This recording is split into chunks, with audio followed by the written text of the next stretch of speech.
Ever since Lion Games reacquired rights to publish SoulWorker themselves globally, the game has been pulling in some really good numbers. Almost 4,000 concurrent players consistently, even 6 months after the game resurfaced online. Now, for reference here, PSO2 New Genesis is struggling to retain similar numbers, even across both the Microsoft Store and Steam, and Swords of Legends Online has already sunk to less than SoulWorker in half the time. That, my friends, goes to show you the lasting power of SoulWorker. But you know what else has lasting power? Me, Papa Sticks. If you guys remember to click that subscribe button anyway, especially if you're interested in staying up to date with MMO news like this every day, general MMO discussions, MMO giveaways, and if you feel like I deserve it, drop a like and a comment on the video. It's a huge help for the YouTube algorithm. Now, welcome back to another episode of Is It Worth Playing, where we sift through every MMORPG available right now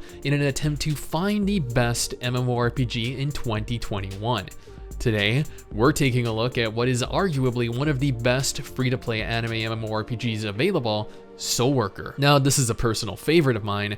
I was one of the only content creators to cover this game when it was only available in Korea and Japan, until Gameforge opted to take advantage of the millions of views that I was generating for the game and localize it. Now, I don't even know how many times I've gone back to this game, man. Anyway, Gameforge originally brought SoulWorker over to the West several years ago. The game was highly anticipated, but Gameforge made severe alterations to the game that inhibited players' ability to play at a rate that they wanted. Yeah, an atrocious stamina system, nerfing XP rates, which meant players had to run additional instances of the same content that they had just completed, which went on to deplete your already severely limited stamina. It was an abhorrent thing to do, and was part of the reason for the game doing so poorly, with the addition of IP blocks for a lot of the world. And I get it, I understand why there are companies, that there are publishers out there that restrict their game in certain regions around the world. Honestly, it would just cost way too much money. It would be way too much effort to get the game localized and released within every region they can.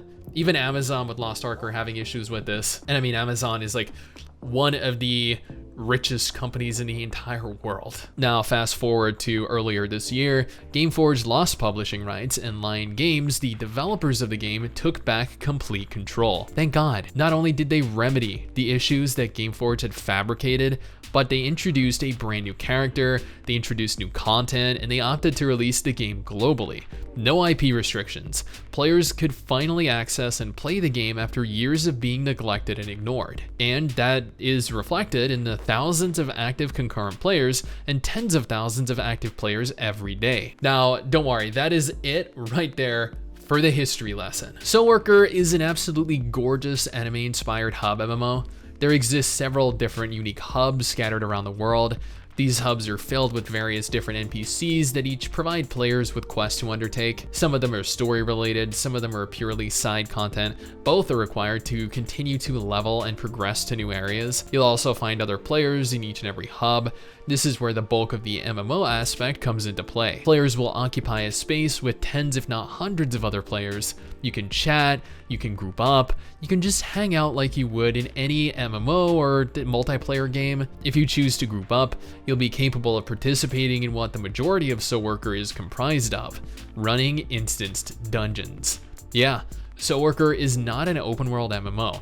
This means that there isn't really much in terms of exploration. Sure, there are unique little hidden areas and items that you can find while in dungeons, so there's a sense of exploration, kinda, but the vast majority of the game involves taking quests from a hub and then subsequently running them via dungeons. Rinse and repeat as you move between larger, more expansive hubs and instances. Now, this will likely get quite repetitious for some people, but hub MMOs, much like anime MMOs or sandbox MMOs, cater to a certain demographic of players. Players that have no qualms running content repetitiously. But one thing I don't think anyone is capable of pushing through is poor gameplay. Grinding the same content every day can be an arduous process, but being forced to grind through the same content repeatedly when your combat sucks? Yeah, I'm sorry, but that just ain't gonna cut it for me, pal.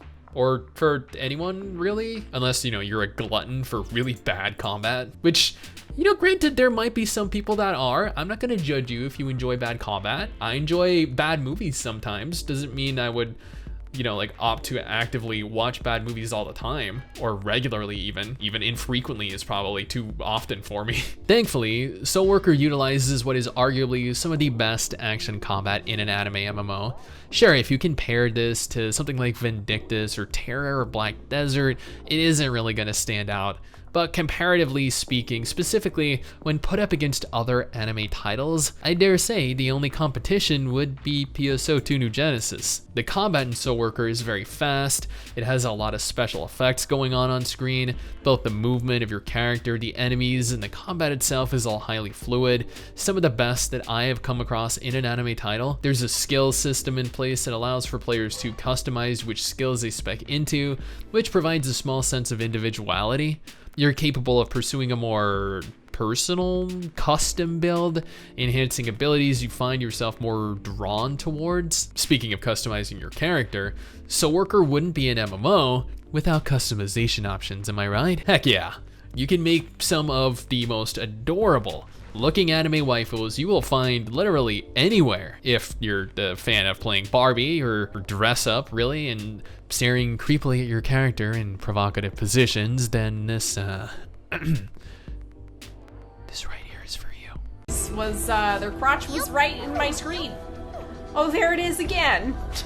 Hey Nupsy, how so are- nice. Oh my god, why is she doing that? That's what was on my screen! There are plenty of hairstyles, facial options, and even more importantly, an incredible selection of outfits, which I may or may not have taken advantage of once or twice in some unusual positions as well. I don't know.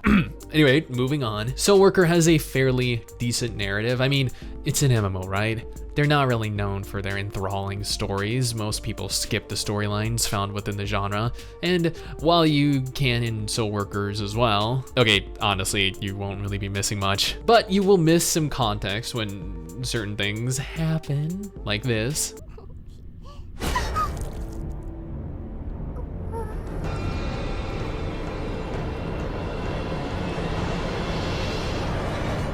See, much sadder when you know who that is. SoulWorker has some of the best action combat in an anime MMORPG. It has a decent story if you need something to follow to take you away from the arduous grind that is present. It looks gorgeous and has an interesting setting for an MMO.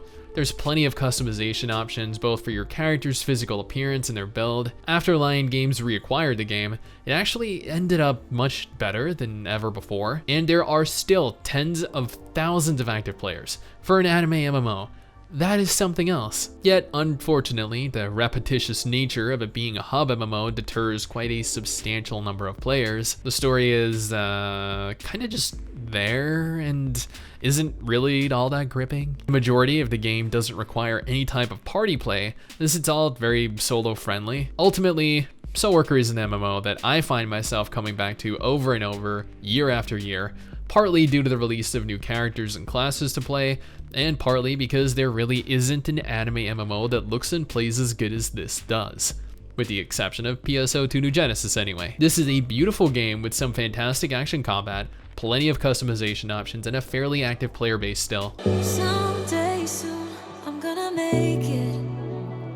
Yeah, all hard work's gonna be